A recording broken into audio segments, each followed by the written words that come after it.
Hey guys, Q here with another video going over my new PC build of 2023 with all brand spanking new components. Throughout this video, I'm just going to go over each component of the build and go over the cost and why I chose it, and also just have a little bit of tutorial on how to build a PC and have a cost breakdown at the end. So here's the finished build first.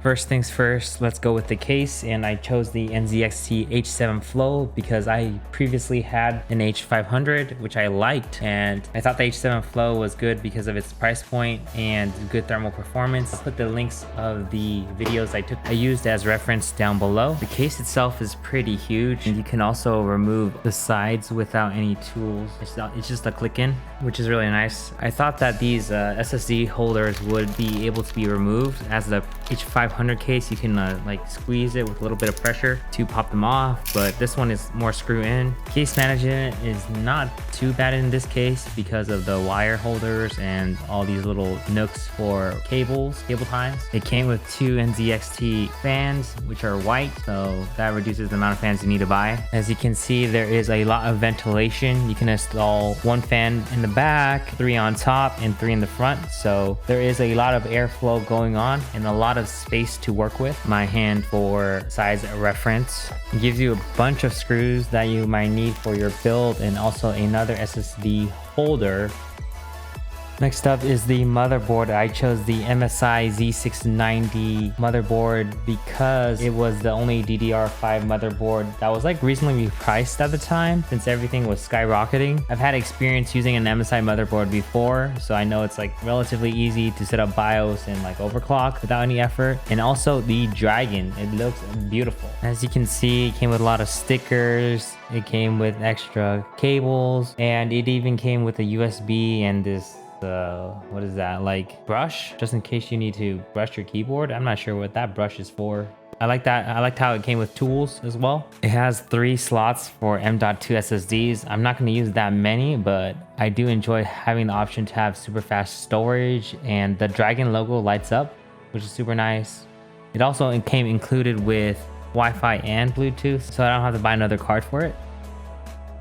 The I/O for the case is very generous, as there is 5 USB ports that you can use, 1 USB-C, and then also on the case, in front of the case, there's a USB-C as well, and 2 USBs. And the built-in audio is relatively good, so you don't have to buy another audio card. Next up, I chose the RX 6700 XT because of its price to performance ratio, especially with 1080/1440p gaming. And I will post a link to the performance sheet I looked at down below. Here's the size of it compared to my old RX 580. Next up is the AK620 by Deepcool. I chose the air fan because I didn't trust myself with water cooling, to be honest, and it has good thermal performance. It was nice that they gave a really long screwdriver for installing the cooler. Also, it comes with a LGA 1700 bracket. I chose the i5 13600K for the price to performance ratio. I chose these Antec fans just because of their price and RGB.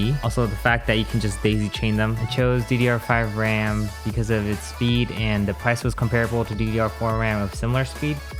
Next up, the 1TB Samsung M.2 SSD because of its speed and boot time. I chose the Toughpower GF1 Snow 850 watt because of its modular design and super quiet fan. Also, its place on the power supply tier list. I really enjoyed that it had a pouch for all of the cables. Never really seen that before. Really high quality. Now let's get to building. Step 1, BIOS flashback. Look it up for your particular motherboard, but you need to do this for the new 13th gen chip. Step 2, install RAM. Make sure it is oriented the right way and that it clicks properly, and that you put in the proper channels for maximum speed. Step 3, install CPU. So lift the CPU holder, put your CPU in the right direction, and make sure to put that CPU holder back in, and the shield should pop out. Step 4, install your M.2 SSDs by removing the shield. I recommend on this particular motherboard to just keep the shields off because they get in the way later. The SSD should click in.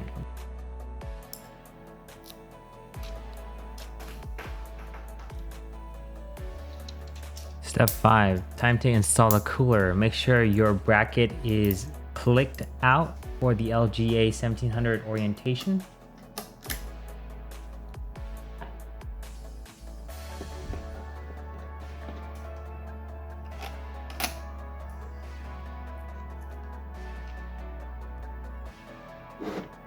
Make sure your screws are tight, and when you place the paste, to not put too much.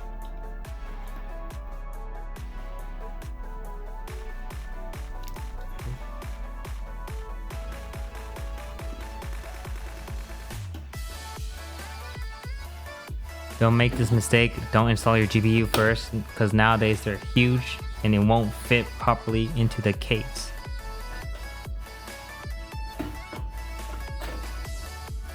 Step 6, set your motherboard into the case and screw all the screws, and then install your GPU.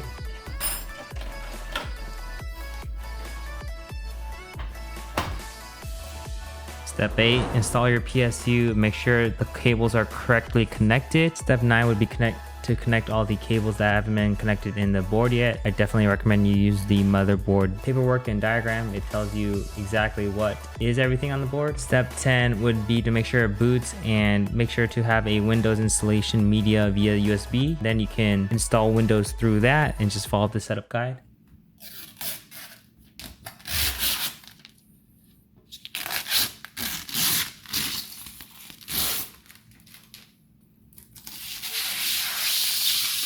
I really enjoyed building in this case, as it was pretty simple and it wasn't that difficult to cable manage at all. I think the only thing I would change is the graphics card, as I tend to video edit as well as gaming. So I would probably choose like a NVIDIA based graphics card. Other than that, I am pretty happy with the choices I made for the price and the performance. I definitely took a lot of time to research each component and just waited for the prices to drop, as well as just been patient. I definitely think that it's gonna last me a really long time because of the newest i5 processor, and that is DDR5 RAM. Here's the total cost breakdown, which it turned out to be about $1,500, which is pretty reasonable considering that it can game pretty well at 1440p. I definitely think you can make a more budget build nowadays since CPUs have gone so good. Hopefully you enjoyed this breakdown of my new PC build, and I'll catch you next time. This is Kiwi. Peace.